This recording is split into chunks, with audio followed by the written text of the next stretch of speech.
اللہ تعالیٰ سب کا خالق اور مالک ہے، محافظ ہے، رزق عطا فرمانے والا اور رحم کرنے والا ہے۔ وہ دیکھنے والا، سننے والا اور جاننے والا ہے۔ وہ ہر عیب، ہر نقص اور ہر کمزوری سے پاک اور اس قدر صفات کا مالک ہے کہ اگر انسان 1000 بار پیدا ہو کر تمام عمر اس کی صفات کا احاطہ کرنا چاہے تو بھی ناکام ہی رہے گا۔ انسان اس قادر مطلق کو دیکھ سکتا ہے، نہ سمجھ سکتا ہے اور نہ ہی اس کی صفات کی تعریف کر سکتا ہے، لیکن خدا ہر وقت، ہر لمحے سب کو دیکھتا ہے، سب کی سنتا ہے اور دلوں کے بید جانتا ہے۔ دنیا کی کسی بھی زبان میں لفظ اللہ کی جمع نہیں ہے اور نہ ہی دنیا کی کسی بھی زبان میں اس لفظ کی مؤنث موجود ہے۔ اللہ تعالیٰ وحدہ لا شریک ہے، ازل سے ہے اور ابد تک رہے گا۔ انسان اسے بہت سے ناموں سے پکارتے اور یاد کرتے ہیں، اور زمین و آسمان کی ہر شے اسی کی تسبیح اور عبادت کرتی ہے۔ بہرحال جب خداوند تعالیٰ جو ساری کائنات کا مالک اور خالق ہے اپنی اس مملکت کے اس خاص حصے کو ظہور میں لایا جسے ہم آج زمین کہتے ہیں، تو اس نے انسان کو پیدا کرنے کا فیصلہ کیا۔ انسان کی پیدائش سے پہلے زمین پر اس کی جو مخلوق آباد تھی اسے جن کہا جاتا ہے، جنہیں آگ سے پیدا کیا گیا، اور اللہ تعالیٰ نے انہیں اپنی عبادت کا طریقہ بھی بتایا۔ مدتوں تک یہ مخلوق اس کے احکامات پر چلتی رہی اور پھر سرکشی پر اتر آئی۔ تب خداوند عالم نے انہیں ان کی مسلسل سرکشی کے باعث سزا دینے کا فیصلہ کیا اور حضرت اسرائیل علیہ السلام کو فرشتوں کی ایک جماعت کے ساتھ زمین پر بھیجا، جنہوں نے کرۂ ارض کو جنوں کے فتنوں سے پاک کر دیا۔ اس وقت ایک جن ایسا بھی تھا جو مسلسل عبادت الہی کرتا تھا اور چپکے چپکے اپنی عبادت پر غرور بھی کرتا تھا، لیکن فرشتوں کو اس چیز کا علم نہیں تھا، لہٰذا اسے عبادت کرتا دیکھ کر حضرت جبرائیل علیہ السلام نے اللہ تعالیٰ سے اجازت لی اور اس عبادت گزار جن کو آسمان پر لے گئے، جہاں وہ فرشتوں کے ساتھ شامل ہو کر حمد و ثنا کرنے لگا۔ لیکن اس اعزاز پر اس کی غروریت اور اس کا تکبر بہت زیادہ بڑھ گیا۔ اس جن کا نام ابلیس تھا۔ یہی وہ زمانہ تھا جب اللہ تعالیٰ نے اپنی اس زمین کو قدرت کاملہ سے بہت حسن عطا فرمایا، دریا، پہاڑ، چاند، سورج اور ستاروں سے آراستہ کیا اور معتدل رکھنے کے لیے ہوا کو چلتے رہنے کا حکم ارشاد فرمایا، اور اس کے بعد اللہ تعالیٰ نے انسان کو پیدا کرنے کا فیصلہ کیا۔ اس موقع کے لیے قرآن مجید میں متعدد مقامات پر وضاحت بھی کی گئی ہے، اور ایک جگہ پر فرمایا گیا، پھر ذرا اس وقت کا تصور کرو جب تمہارے رب نے فرشتوں سے کہا، میں زمین پر اپنا نائب بنانے والا ہوں۔ انہوں نے کہا، کیا آپ زمین پر کسی ایسے کو پیدا کرنے والے ہیں جو اس کے انتظام کو بگاڑے گا اور خون ریزیاں کرے گا، جبکہ آپ کی حمد و ثنا اور تقدیس تو ہم کر ہی رہے ہیں۔ اللہ تعالیٰ نے ان سب کو جواب دیا، جو کچھ میں جانتا ہوں تم نہیں جانتے۔ اللہ تعالیٰ نے دنیا کے سب سے پہلے انسان کو بنایا، اور وہ اس طرح کہ اسی زمین سے ہر رنگ اور ہر خاصیت کی مٹی منگوائی گئی، جس میں سے ایک خاکی پتلا تیار کیا اور روح کو حکم دیا، اس پتلے میں داخل ہو جا۔ روح آگے بڑھی، لیکن اس قید خانے میں داخل ہونے سے گھبرانے لگی۔ اس وقت فرمایا گیا، گھبرا مت، تھوڑے عرصے بعد ہم تجھے اس پتلے سے کھینچ لیں گے۔ یہ سنتے ہی روح اندر داخل ہو گئی۔ روح کیا چیز تھی؟ اس سوال کا جواب یہی ہے کہ روح زندگی ہے، قدرت ہے، قوت ہے، ارادہ اور اختیار ہے، علم و دانش ہے اور صفات الہی کا پر ہے۔ بہرحال خدا کے حکم پر جو ہی روح اس خاک کے پتلے میں داخل ہوئی، اس نے آنکھیں کھول دیں، اور اسی لمحے فرشتوں کو حکم دیا گیا کہ دنیا کے اس پہلے انسان کو سجدہ کریں۔ قرآن مجید میں اس وقت کا تذکرہ کرتے ہوئے اللہ تعالیٰ نے فرمایا، ہم نے انسان کو بجنے والی مٹی سے پیدا کیا، اس سے پہلے ہم جنوں کو آگ سے پیدا کر چکے تھے۔ پھر یاد کرو وہ موقع جب تمہارے رب نے فرشتوں سے کہا، میں کھنکتی ہوئی مٹی کے سوکھے گارے سے ایک بشر پیدا کر رہا ہوں، جب میں اسے پورا بنا چکوں اور اس میں اپنی روح سے کچھ پھونک دوں تو تم سب اس کے آگے سجدے میں گر جانا۔ بہرحال اللہ تعالیٰ کا حکم سننا تھا کہ تمام فرشتے سجدے میں گر گئے، لیکن ابلیس جو اپنی عبادت اور آسمانوں تک پہنچ جانے پر بری طرح سے فخر محسوس کرتا تھا، ان فرشتوں میں شامل نہ ہوا، بلکہ اس نے برملا خاک سے بنے ہوئے انسان کے سامنے جھکنے سے انکار کر دیا۔ انکار اور تکبر دونوں باتیں اللہ تعالیٰ کو حد درجہ نفرت ہے۔ یہ دونوں برائیاں اس جن میں آ گئی تھیں۔ اس نے کہا میں آگ سے بنایا گیا ہوں اور یہ خاک سے، پھر بھلا میں اسے سجدہ کیوں کروں؟ قرآن مجید میں اللہ تعالیٰ نے یہ واقعہ اس طرح بیان کیا ہے، تمام فرشتوں نے سجدہ کیا سوائے ابلیس کے، اس نے سجدہ کرنے والوں کا ساتھ دینے سے انکار کر دیا۔ اللہ تعالیٰ نے پوچھا اے ابلیس، تجھے کیا چیز منع کر رہی تھی جو تو نے سجدہ کرنے والوں کا ساتھ نہ دیا؟ اس نے جواب دیا میرا یہ کام نہیں کہ میں اس بشر کو سجدہ کروں جسے تو نے سوکھی ہوئی مٹی کے سوکھے ہوئے گارے سے پیدا کیا ہے۔ اس سرکشی، غرور اور انکار پر جلال خداوندی بڑکا اور خداوند عالم نے ابلیس کو مردود قرار دے دیا اور اسے آسمانوں کی بلندیوں اور فرشتوں کی صفوں سے نکال دیا۔ تب یہ ابلیس، یہ شیطان بڑی رسوائی اور ذلت کے ساتھ دل میں انتقام کی آگ لیے وہاں سے رخصت ہوا، مگر اس نے انتقام لینے کا برملا اظہار بھی کر دیا، اور اللہ تعالیٰ نے ناراض ہو کر فرمایا اچھا تو نکل جا یہاں سے کیونکہ تو مردود ہے، اب روز جزا تک تجھ پر لعنت ہے۔ تب اس نے عرض کیا میرے رب، اگر یہ بات ہے تو مجھے اس روز تک مہلت عطا فرما جب انسان دوبارہ اٹھائے جائیں گے۔ فرمایا اچھا تجھے مہلت ہے اس دن تک جس کا وقت ہمیں معلوم ہے۔ شیطان مہلت لے کر وہاں سے رخصت ہو گیا، اور اللہ تعالیٰ نے اس انسان کو بہشتی لباس پہنا کر جنت میں گھومنے پھرنے اور رہنے کا حکم صادر عطا فرمایا۔ یوں یہ انسان مسجود ملائکہ آدم جنت میں رہنے لگے، لیکن چند ہی دن گزرے تھے کہ انہیں تنہائی محسوس ہونا شروع ہوئی، کیونکہ ساتھی کی ضرورت انسانی فطرت تھی۔ لہٰذا اللہ تعالیٰ نے آدم علیہ السلام کی یہ ضرورت اور خواہش محسوس کی اور انہی کی پسلی سے ایک نرم و نازک اور خوبصورت ساتھی پیدا کیا جس کا نام حوا تھا۔ قرآن مجید میں ان کی پیدائش کے بارے میں بس اتنا ہی ذکر ہے، اے لوگو اپنے پروردگار سے ڈرو جس نے تمہیں ایک شخص سے پیدا کیا، اس سے اس کا جوڑا بنایا، پھر ان دونوں سے کثرت کے ساتھ مرد و عورت پیدا کر کے زمین پر پھیلا دیے۔ آدم علیہ السلام اور بی بی حوا کو بنانے کے بعد انہیں جنت میں رہنے سہنے اور فراغت کے ساتھ وہاں کی نعمتوں سے لطف اندوز ہونے کی اجازت دے دی گئی، لیکن اس کے ساتھ ہی ایک درخت کے بارے میں حکم دیتے ہوئے فرمایا اے آدم، اس درخت کے نزدیک مت جانا اور نہ ہی اس کا پھل کھانا، ورنہ حکم عدولی کی صورت میں نافرمانوں میں شامل کر دیے جاؤ گے۔ حضرت آدم علیہ السلام نے اس حکم پر سر تسلیم خم کیا اور حوا کے ساتھ جنت میں رہنے لگے، لیکن شیطان جو انہیں سجدہ نہ کرنے کے باعث ذلیل و خوار ہو کر جنت سے نکالا گیا تھا، اب بدلہ لینے کے لیے موقع دیکھ رہا تھا۔ لیکن وہ جنت سے نکالا گیا تھا، لیکن وہاں پر داخل ہونا اس کے لیے آسان بات نہ تھی۔ کچھ وقت یوں ہی گزر گیا، پھر ایک روایت کے مطابق مور کی مدد سے سانپ کا روپ دھار کر جنت میں پہنچا اور ان دونوں کو اس کھانے کی ترغیب دینے لگا جس سے خداوند تعالیٰ نے ان کو منع کیا تھا۔ یہاں پر اللہ تعالیٰ فرماتا ہے ہم نے کہا اے آدم، تم اور تمہاری بیوی بہشت میں رہو، جہاں سے چاہو بے روک ٹوک کھاؤ، لیکن اس درخت کے پاس مت جانا ورنہ ظالموں میں شمار کیے جاؤ گے۔ پھر شیطان نے ان دونوں کو وہاں سے پھسلا دیا جہاں وہ موجود تھے۔ یہی وہ وقت تھا جب انسان پہلی بار شیطان کے دھوکے میں آیا۔ ان دونوں نے اس درخت کا پھل کھا لیا جو ان دونوں کے میدوں میں پہنچا تو ان کے جسموں سے بہشتی لباس اتر گئے اور وہ برہنہ ہو گئے۔ اس وقت انہیں غم بھی تھا اور شرمندگی بھی، اور وہ خود کو چھپانا چاہتے تھے۔ فرمایا گیا شیطان نے دھوکہ دے کر انہیں مصیبت کی طرف کھینچ لیا ہے۔ جب انہوں نے اس درخت کا پھل کھا لیا تو ان کی پوشیدہ چیزیں کھل گئیں۔ اس بھول کے ساتھ ہی حضرت آدم اور بی بی حوا شرمندہ ہو گئے اور خدا سے معافی طلب کرنے لگے، لیکن وہ نافرمانی کر چکے تھے۔ اللہ تعالیٰ نے ان کے لیے فیصلہ کیا اور انہیں بھی جنت سے چلے جانے کا حکم دے دیا اور فرمایا تم دونوں بہشت سے چلے جاؤ، اب سے تم ایک دوسرے یعنی کہ انسان اور شیطان آپس میں دشمن ہو، اور تمہارے لیے خاص وقت تک زمین پر ٹھکانہ مقرر کر دیا گیا ہے، اسی میں تمہارا جینا ہوگا اور مرنا ہوگا، اسی سے تم قیامت کے دن زندہ کر کے نکالے جاؤ گے۔ اسی فرمان کے ساتھ حضرت آدم علیہ السلام کو سراندیپ اور بی بی حوا کو جدہ میں پھینک دیا گیا۔ اس وقت شیطان کو بھی ہمیشہ ہمیشہ کے لیے نکال دیا، لیکن انسان اور شیطان کی فطرت جدا جدا تھی۔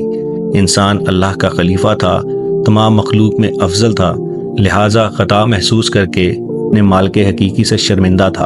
اپنا کھویا ہوا مقام واپس پانے کے لیے اس نے اپنے مالک حقیقی کے لیے توبہ اور استغفار شروع کر دی۔ گویا انسان نے پہلی عبادت توبہ کی صورت میں کی، لیکن شیطان اپنی خطا کو محسوس کرنے کا عادی نہ تھا اور گناہ سے توبہ کرنے کی بجائے وہ ضد میں آ گیا۔ اللہ تعالیٰ سے مہلت تو لے ہی چکا تھا، اب آدم علیہ السلام کو بھٹکانے اور خدا سے نافرمان کرنے کے طریقوں پر غور کرنے لگا۔ حضرت آدم علیہ السلام اپنی خطا پر شرمندہ تھے۔ وہ مسلسل گریہ زاری کرتے رہتے، توبہ کرتے اور بار بار خدا کی عظمت، وحدانیت اور بڑائی کا اقرار کرتے، یہاں تک کہ رحمت الہی نے ان کی توبہ قبول کی اور گناہ کو معاف کیا۔ انہیں ان کی بچھڑی ہوئی ساتھی سے ملوایا، کھویا ہوا حسن واپس کیا اور زمین میں رہنے بسنے اور زندگی گزارنے کی ہدایات دی گئیں، لیکن شرط اب بھی وہی تھی۔ ارشاد ہوا، پھر آدم نے اپنے رب سے کچھ کلمات سیکھے، معافی مانگی، تب اس نے ان کا قصور معاف کر دیا، بے شک وہ معاف کرنے والا مہربان ہے۔ پھر ہم نے فرمایا، جاؤ جب تمہارے پاس میری جانب سے ہدایت پہنچے تو اس کی پیروی کرنا، جس نے بھی میری ہدایت کی پیروی کی اسے نہ کچھ غم ہوگا نہ وہ غمگین ہوں گے، اور جنہوں نے قبول نہ کیا اور ہماری آیات کو جھٹلایا وہ دوزخ میں جانے کے لیے ہمیشہ اس میں رہیں گے۔ جو ہی دنیا کے پہلے انسان کو دنیا میں رہنے اور زندگی گزارنے کی ہدایت ہوئی تو اس کے ساتھ ہی خدا کی طرف سے ہدایت آنے اور پیروی کرنے کا حکم بھی دے دیا گیا۔ اس بار حضرت آدم علیہ السلام اور بی بی حوا نے تہہ دل سے عہد کیا، اور پھر زمین پر آنے کے بعد انہیں کھیتی باڑی کے اصول سمجھائے گئے، عبادت کا طریقہ بتایا گیا۔ ان سب کو حضرت آدم علیہ السلام نے خدا کا بہت بڑا انعام تصور کیا۔ پھر حکم نازل ہوتے گئے اور وہ تعمیل کرتے رہے، کھیتی باڑی کرتے رہے اور زمین سے غذا حاصل کرنے کا فن بھی سیکھا، اور حضرت جبرائیل علیہ السلام کے ساتھ مل کر خانہ کعبہ کی تعمیر کی، اور اللہ تعالیٰ کے حکم سے دنیا کو آباد کرنے کا سلسلہ جاری ہوا، اور کرۂ ارض پر انسانوں کی آبادی بڑھنا شروع ہوئی۔ اگلی قسط میں ہم بات کریں گے حابیل اور قابیل کے بارے میں، اور حضرت آدم علیہ السلام کی کتنی اولاد تھی، کب ہوئی اور ان کے کیا نام تھے۔ میرے اس چینل کو سبسکرائب کریں، لائک کریں اور شیئر کریں۔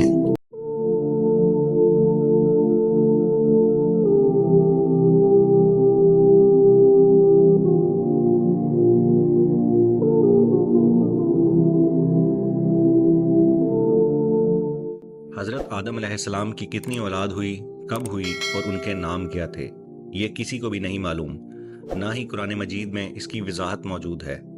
قابیل اور اقلیم دونوں جڑواں بہن بھائی تھے، اور حابیل اور یہودا دو جڑواں بہن بھائی تھے۔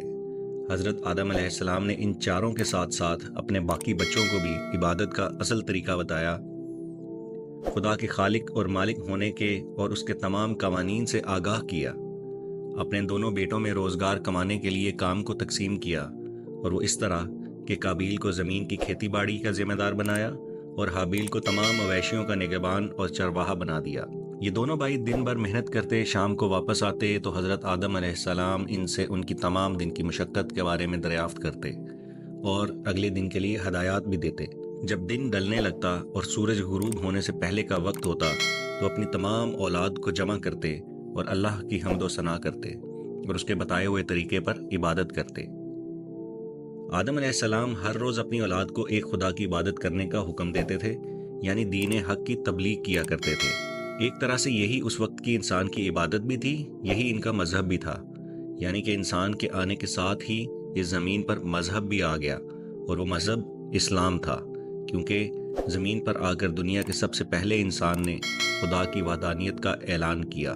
شیطان مردود موقع کی تلاش میں تھا، اور وہ حضرت آدم کو نہیں تو اس کی اولاد کو خدا کی نافرمانی پر مائل کر کے اپنی بے عزتی کا بدلہ لینے کے لیے سوچتا رہتا۔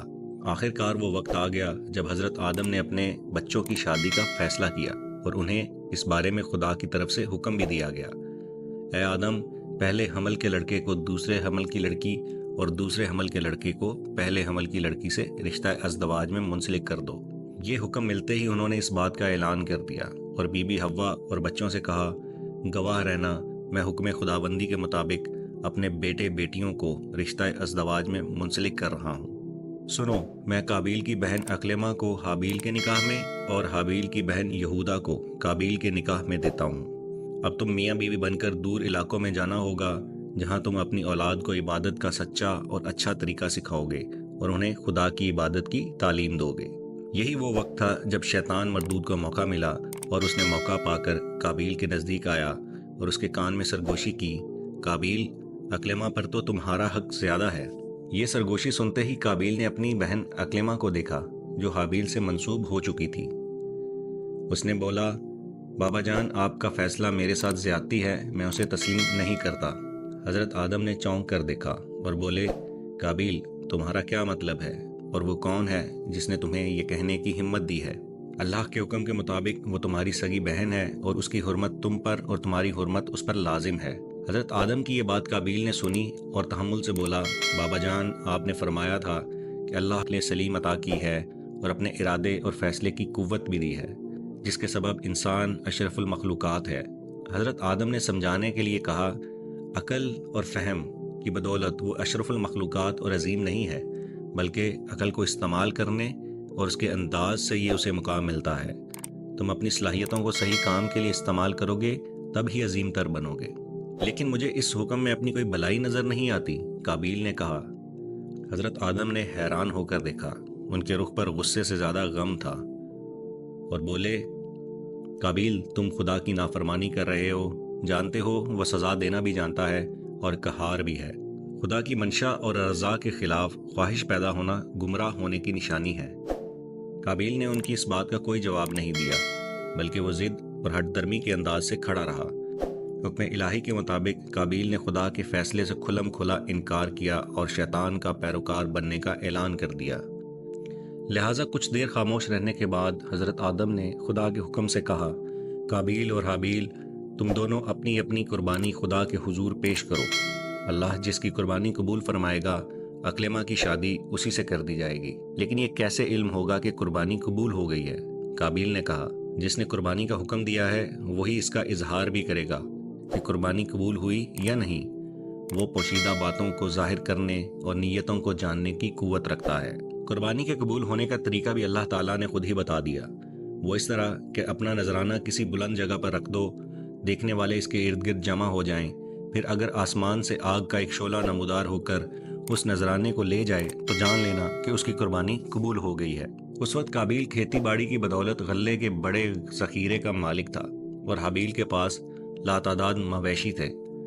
دونوں الگ الگ اس نذرانے کے بارے میں سوچنا شروع ہو گئے۔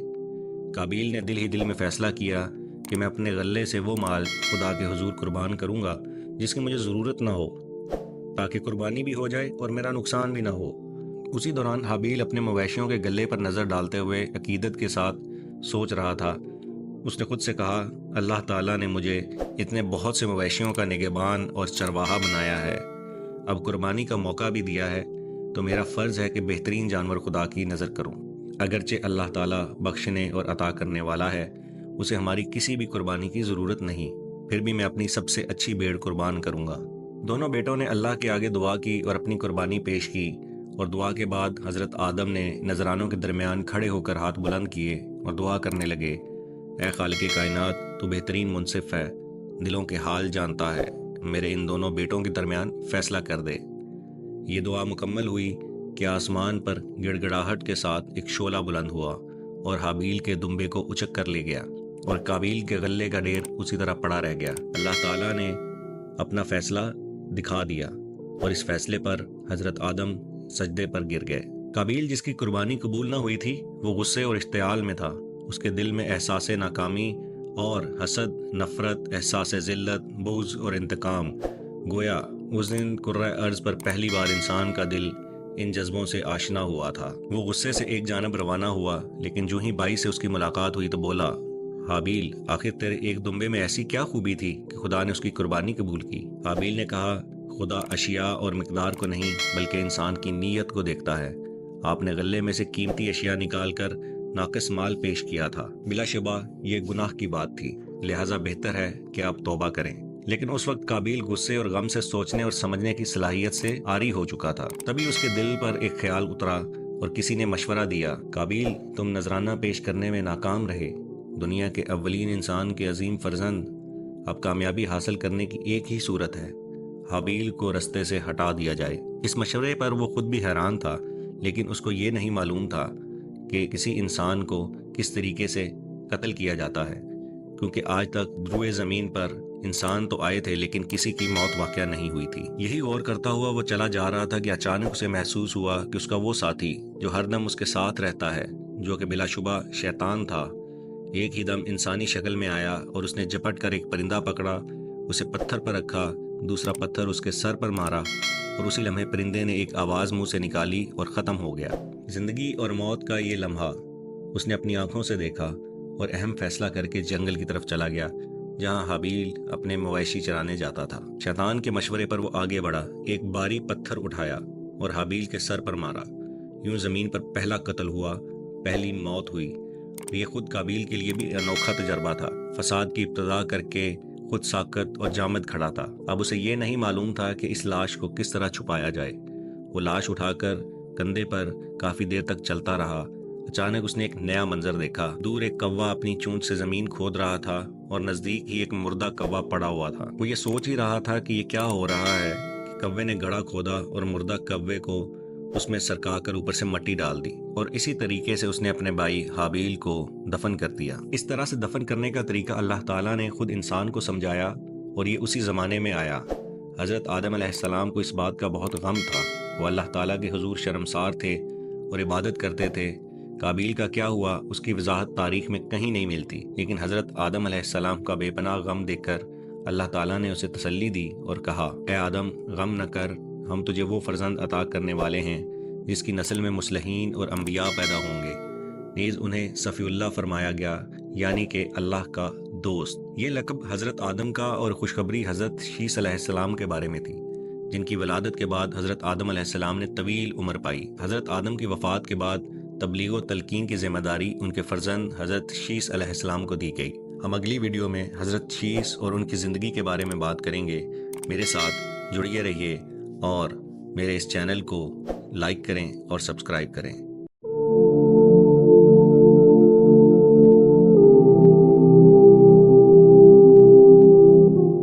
بڑی بڑی عمارتوں سے پہلے، بڑی حکومتوں سے پہلے، جب کچھ لکھا نہیں جاتا تھا، دنیا اندھیرے میں ڈوبی ہوئی تھی۔ لوگ ایک خدا کو چھوڑ کر پتھر اور لکڑی کے بتوں کی پوجا کرنا شروع ہو گئے۔ اسی برے وقت میں اللہ تعالیٰ نے ایک روشنی بھیجی، ایک سچا نبی بھیجا، حضرت نوح علیہ السلام۔ قرآن پاک میں اللہ تعالیٰ نے 25 پیغمبروں کا ذکر کیا ہے، جس میں حضرت نوح علیہ السلام کا ذکر 28 مرتبہ ہوا ہے۔ حضرت نوح علیہ السلام حضرت آدم کی اولاد اور حضرت شیث علیہ السلام کی نسل سے ہیں۔ انہوں نے 950 سال کی عمر پائی۔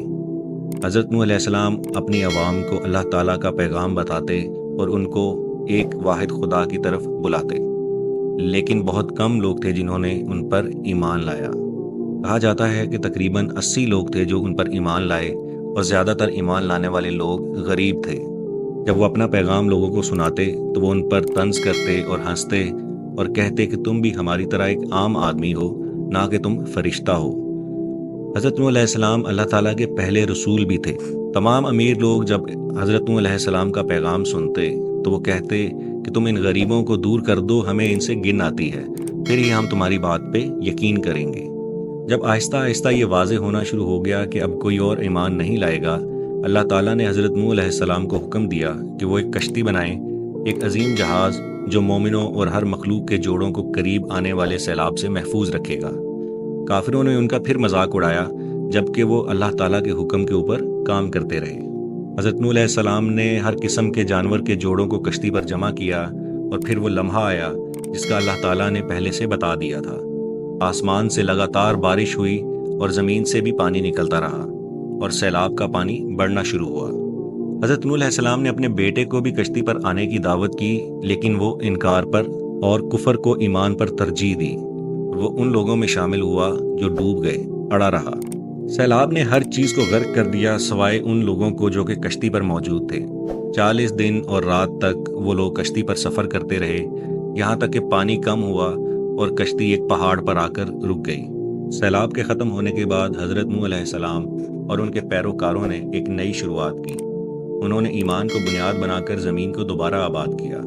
قرآن انہیں شکر گزار بندے کے طور پر ذکر کرتا ہے۔